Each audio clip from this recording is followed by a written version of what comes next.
Can you touch more about how does empathy, like what role does empathy have, or social perspective taking, as you call it, have in terms of improving or maturing someone's moral development or moral perspective taking? Yeah, the empathy side of it.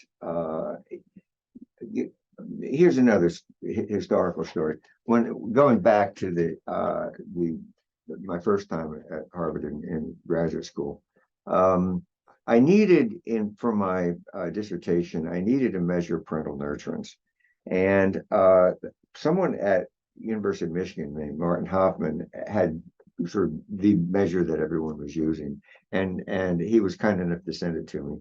And that was the start of my interest in this work by Martin L. Hoffman. And I started to realize that if Kohlberg was the cognitive guru, as it were, based on Piaget, the intellectual dimension missing in Freud, the cognitive side of morality and moral development, that Hoffman was the whatever you would say, not really guru, but the giant in terms of the affective or the feeling side, the empathy side, the caring side, and these two sort of areas, aspects of morality, the cognitive and the emotional. They've been in moral philosophy. You mentioned about moral philosophy.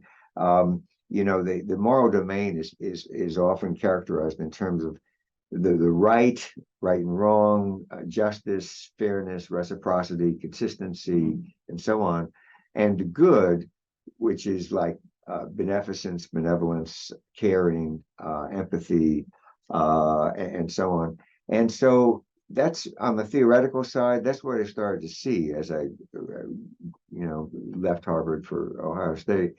I picked back up with Marty Hoffman's work and started to see him as the other giant who was needed to understand moral development, and a more kind of a less dramatic and more positive aspect of the affective side. That it wasn't just Freud, these the raw id, we're all neurotic because we have to repress and sublimate, these raw affective feelings.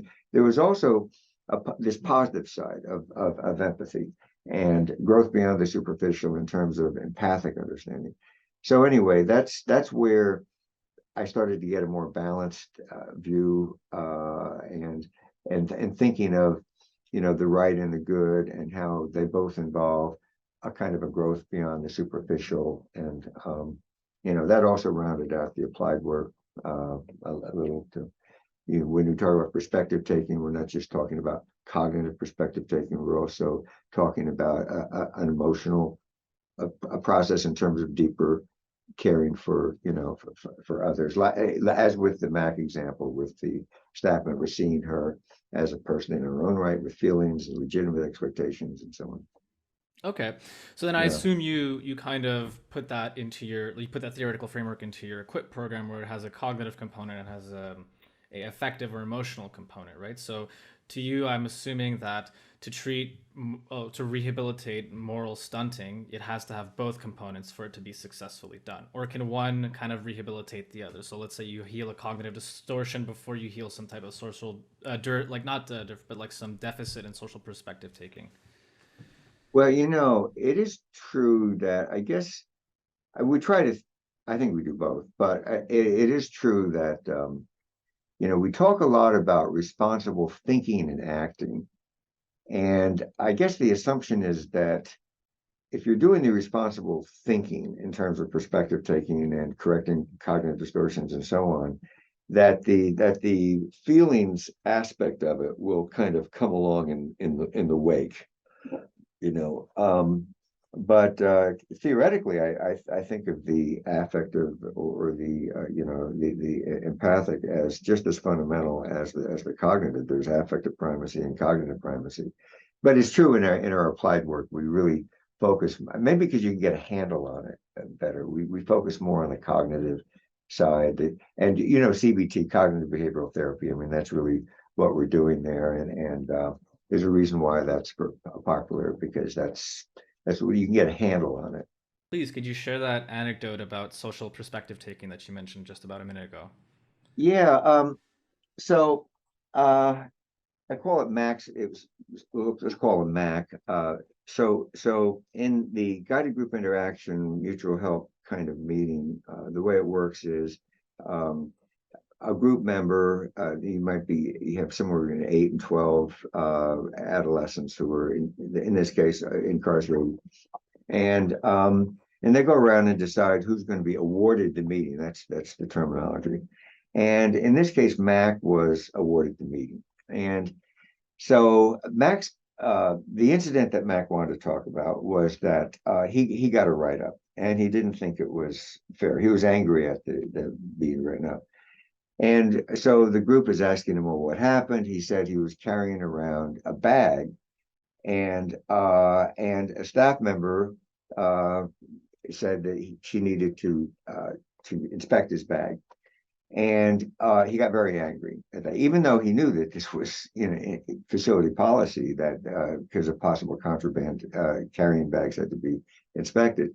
And they said, well, so the group said, well, why'd you get so angry? He said, because I had pictures of my grandmother in this bag, and I couldn't get this meant a lot to me, and I guess he was afraid that the staff member might confiscate these photos, which the group members said she just wanted to, he was assuming the worst, and to use the way we talk about the thinking areas, he was assuming that the staff member was going to confiscate these photos. And it was also being self-centered because he wasn't taking into account the perspective of the staff member who was just carrying out under an understandable institutional policy. And there was some developmental delay there too, because he wasn't taking the larger perspective of the functional necessity for a juvenile correctional institution to check for contraband and so on. So the group was helping him with all of this, and it was salutary, because he started to get less self-righteously angry, and you started to see that it was entirely appropriate for him to get this write up. And he started to perceive, we would argue, the staff member not as an object to be resisted and overcome, but as a subject, a person in her own right. This is very Kantian, right? And so he grew, I think. And in the process of helping Mac, I think some of his fellow group members grew also with their issues. And I think one reason that the group was not, didn't degenerate into the name calling and so on that Bud had found in his work, was that we were preparing them with another kind of meeting, the equipment meetings, in which they were learning about perspective taking and growing in that respect. So they had the tools, as it were, to help Mac see the self-centered nature of his reaction, the self-serving distortions that he was doing, the need to correct those distortions, the need to practice more step-by-step social skills, et cetera, et cetera. So that's I use that anecdote, that incident with Mac a lot to try to elucidate just what the EQUIP program is all about, and how we try to not only motivate juveniles to make a change, but also equip them to be able to do it.